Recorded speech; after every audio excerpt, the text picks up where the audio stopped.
Have you ever stood in a quiet forest and listened to the wind? Sometimes, when the world is very still, we find ourselves wondering about the past. We wonder about the very first people who walked on this earth.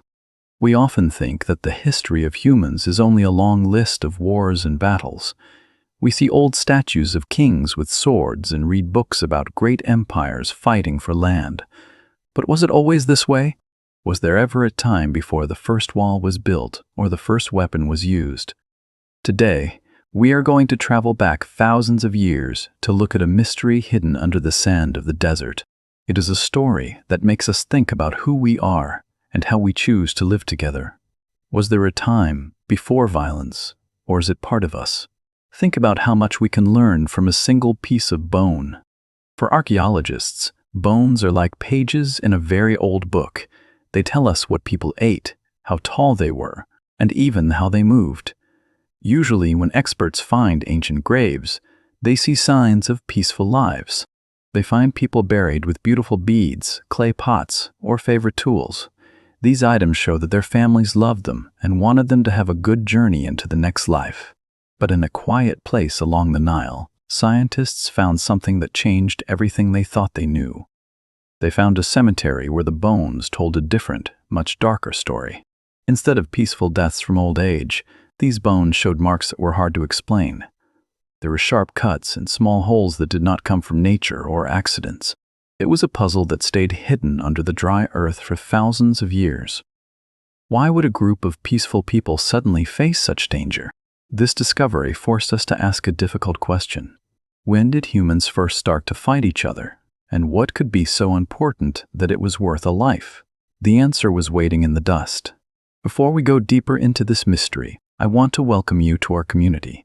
If you enjoy learning English through stories of history and the wonders of our world, please consider subscribing to the channel. This helps us grow and allows us to share more stories with you. I would also love to hear from you today. Please leave a simple comment below and tell me which country you are watching from. It is truly amazing how stories can bring people from all over the world together in one place. Now, let us return to the banks of the Nile. Imagine a world long before the first city was built. We are going back 12,000 years in time. Back then, the earth looked very different. There were no roads, no electricity, and no shops. Huge forests covered the land, and high mountains touched the sky. In some places, people lived in caves to stay dry and warm. The world was huge, and people were very few. They lived in small groups, almost like big families. Every day was about survival, but it was a survival they faced together. At this time, the weather was starting to change. In North Africa, the area we now know as a dry desert was actually green and full of life. There were tall grasses, deep blue lakes, and many animals. The people who lived there did not grow their own food yet. Instead, they were hunters and gatherers. This means they moved with the seasons. When the fruit was ripe on the trees, they gathered it. When the fish were swimming in the river, they caught them. They took only what they needed to eat for the day. The most important rule of life was sharing. If one hunter caught a large animal, the whole group ate together. No one owned the land, and no one owned the river. The water belonged to everyone. Because there was plenty of food and plenty of space, there was no reason to fight. People spent their time making tools from stone, sewing clothes from animal skins, and telling stories around a fire. It was a simple life, but it was a life of balance. They lived in harmony with nature and with each other. This peaceful way of living lasted for a very long time. But as the world around them changed, their lives were about to change too. Let us focus our eyes on one man who lived during this time. We can call him Jaba. Jaba was a hunter, but in his community, being a hunter meant more than just finding food. He was a caretaker of his people. He was tall and strong, with skin darkened by many years of sun. His eyes were sharp, able to see the slight movement of a fish underwater, or the tracks of a deer in the dry grass. But Jaba was also a man of peace. He spent his mornings teaching the younger children how to find the sweetest berries, and how to listen to the sounds of the birds to know if a storm was coming. Jaba's daily life was a rhythm of nature. He woke up when the first light of the sun touched the river. He would sit by the water, feeling the cool mist on his face, and give thanks for another day. His most prized possession was a spear he had made himself. He had spent weeks carving the wood and sharpening a piece of flintstone to use as the tip. To Jaba, the spear was a tool of life. It was what he used to provide meat for the elders who could no longer walk far. He did not see it as a weapon for war because, in his world, there was no war. He lived with his wife and 2 small children in a simple shelter made of branches and reeds. They were happy. At night, they sat around a small fire and looked at the stars. Jaba would tell his children that the stars were the campfires of their ancestors watching over them. He felt safe because he knew every person in his group. He knew he could trust them, and they knew they could trust him. Survival was hard work, but it was not a lonely struggle. Jaba believed that as long as the river flowed and the grass grew, his family would be safe. He lived with a sense of deep calm, unaware that the world was about to present him with a challenge that no story had ever prepared him for. The peace that Jaba and his people enjoyed began to fade as the sky refused to cry. For many months, the heavy rains did not come. The green grass turned brown and dry, snapping under the feet of the animals. Soon, the animals began to move away, searching for water in distant lands. The deep blue lakes shrank until they were only small pools of mud. Jaba watched the river Nile carefully every morning. The water level was dropping, and the fish were becoming harder to find. For the first time in his life, Jaba saw the ribs of his children showing through their skin. The feeling of hunger was a new and frightening guest in their camp. One afternoon, while Jaba was searching for roots near a small spring, he saw something that made his heart beat fast.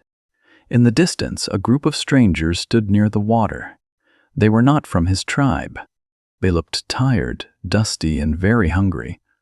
In the past, meeting new people was a reason to celebrate and trade stories, but the world was different now.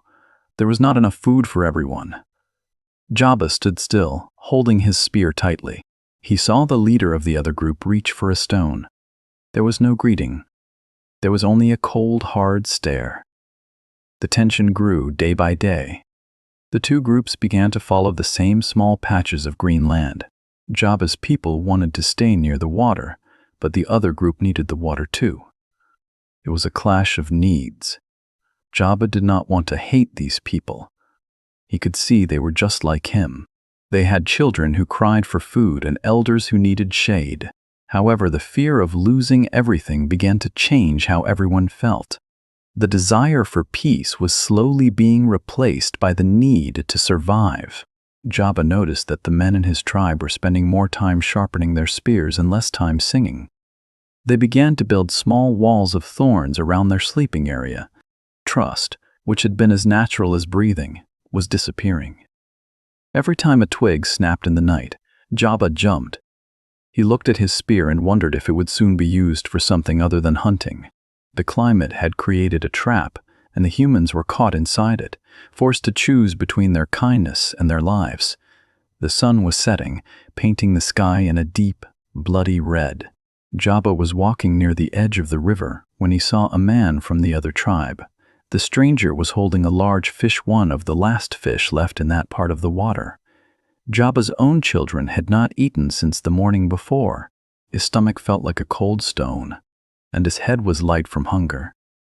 Without thinking, Jaba stepped forward. He did not ask to share. He did not ask to share. He did not offer a trade. He simply reached for the fish. The stranger pulled back and raised a heavy wooden club. It was a tool he usually used to break open hard nuts or bones. For a second, the 2 men looked into each other's eyes. Jaba saw his own fear reflected in the other man's face. Then the stranger swung the club. Jaba moved quickly, but the wood grazed his shoulder, sending a sharp pain through his body.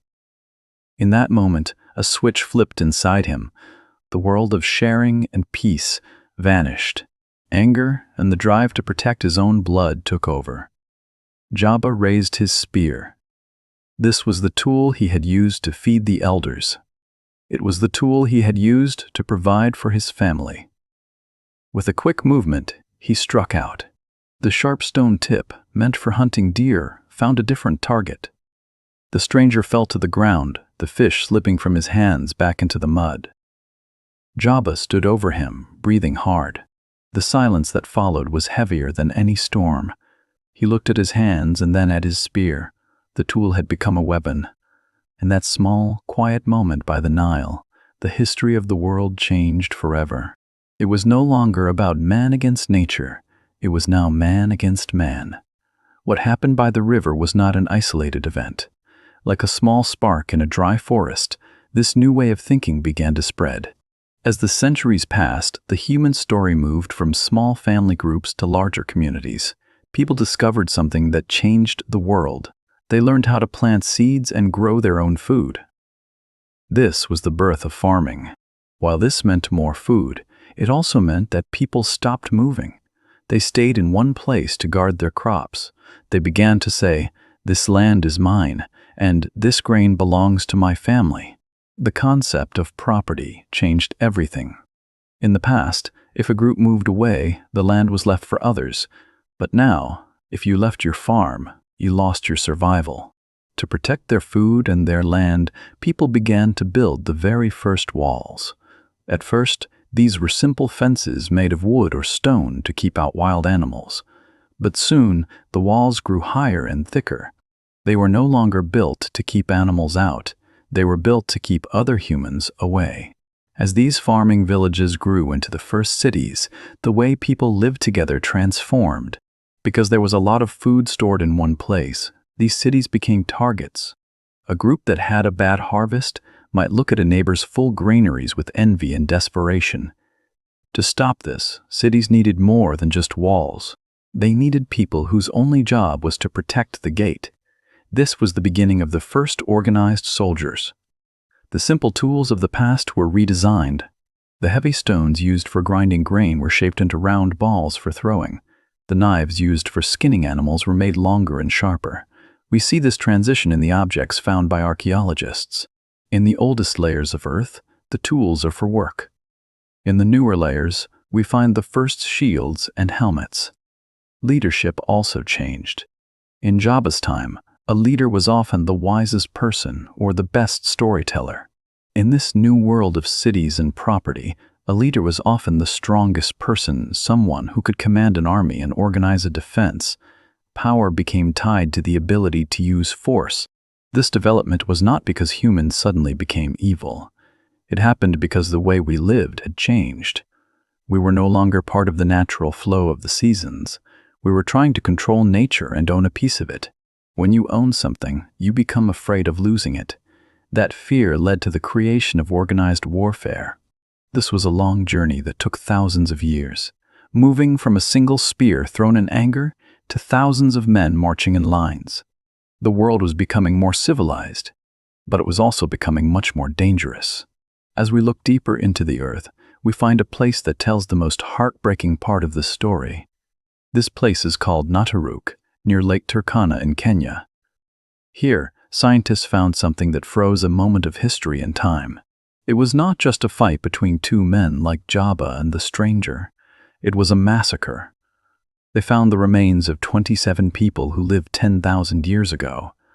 These people were not buried with care or love. They were left where they fell in the sand. Among the bones, the story of an ancient battle became clear. There were men, women, and even children. Some of them had their hands tied together. Others had broken skulls from heavy clubs or sharp pieces of obsidian stone stuck in their bodies. This was not a simple accident or a small disagreement over a fish. This was organized. One group of humans had decided to completely destroy another group. It is the oldest evidence we have of a war. The scene at Nataruk shows us the climax of this change in human nature. Imagine the fear in that moment.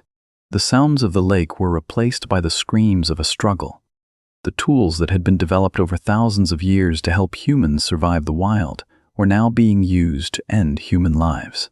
This discovery was a shock to the world because it proved that organized violence started much earlier than we thought. It happened even before we had big cities or kings. As we look at these ancient bones, we see the true cost of this shift. These were people with names, families, and dreams. They were the first to experience a world where your neighbor could become your enemy overnight. The air at Nataruk is silent now, but the ground still holds the memory of that terrible day. It marks the moment when humanity lost a certain kind of innocence. We stopped being just another animal trying to survive on the planet and became the only animal that plans and carries out war against its own kind. It is a heavy realization, but it is a necessary part of understanding who we are today. This was the moment the peaceful hunter was replaced by the warrior, and the world has never been the same since. But the story of humanity did not end in the sand at Nataruk. While we learned how to fight, we also learned something even more powerful: how to stop. As our communities grew, we realized that constant fighting would eventually leave no one left to tell the story. We began to understand that if we wanted our children to grow up safely, we needed more than just higher walls. We needed rules. This was the birth of the justice system in its simplest form. Leaders and elders began to sit together to talk instead of reaching for stones. They created laws to decide what was fair and what was wrong. Instead of a life for a life, they found ways to pay back for mistakes or to settle arguments through words. We started to build peace just as carefully as we had built our weapons. Over time, these simple rules grew into the complex systems we have today. We created courts, treaties, and international agreements. We learned that while fear can start a war, communication can end one. This progress shows that even though we have a history of conflict, we have an even stronger history of cooperation. We are a species that can choose to change. We moved from the chaos of the riverbank to a world where we try, every day, to live by the rule of law. It is a long, slow journey, but it proves that our desire for order is just as deep as our instinct for survival. The story of our past shows us that there are two different paths inside every human heart. One path is built on fear and anger. It is the path that makes us want to protect only what is ours and see others as enemies. The other path is built on cooperation and kindness. It is the path that Jaba followed for most of his life, sharing food and caring for the weak. Our history is a mix of both, but the most important lesson is that we have the power to choose which path to walk. Conflict often starts when we stop seeing the person in front of us as a human being with the same needs and fears as our own. But just as we learned to create tools for war, we have also learned to create tools for peace like language, art, and law. The hope for our future lies in our ability to choose cooperation over competition. When we work together, we solve problems that we could never solve alone. Remember, even after the darkest moments in history, humans have always found a way to reach out and build something new together. We are not defined only by our battles, but by our ability to find peace again. As you listen to this story, you are not just learning about history. You are practicing the most important parts of the English language. This story used many words that describe the human experience. Let us look at a few.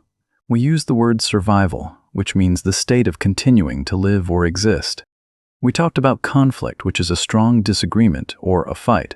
We used the word ancient to describe things from a very long time ago, and justice to talk about fairness and the law. You might have noticed that most of this story was told using the past simple tense. This is the most common way to tell a story in English. We used verbs like walked, found, built, and changed. When we tell a story, these ed endings help the listener understand that we are talking about a completed action in the past. Learning a language is very similar to the growth of human civilization. At first, you have simple tools, basic words, and short sentences, but as you practice, you build bigger structures, like complex stories and deep conversations. Just like the people in our story, every small step you take helps you build a better future. Thank you so much for spending your time with me today. I hope the story about our shared past was both interesting and helpful for your English journey.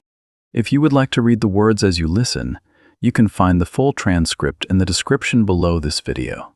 If you enjoyed this journey through time, you might also like our other video about the mysteries of the very first human cities. Your support means everything to us. Thank you for learning, growing, and staying curious. I look forward to seeing you in our next story. Goodbye for now.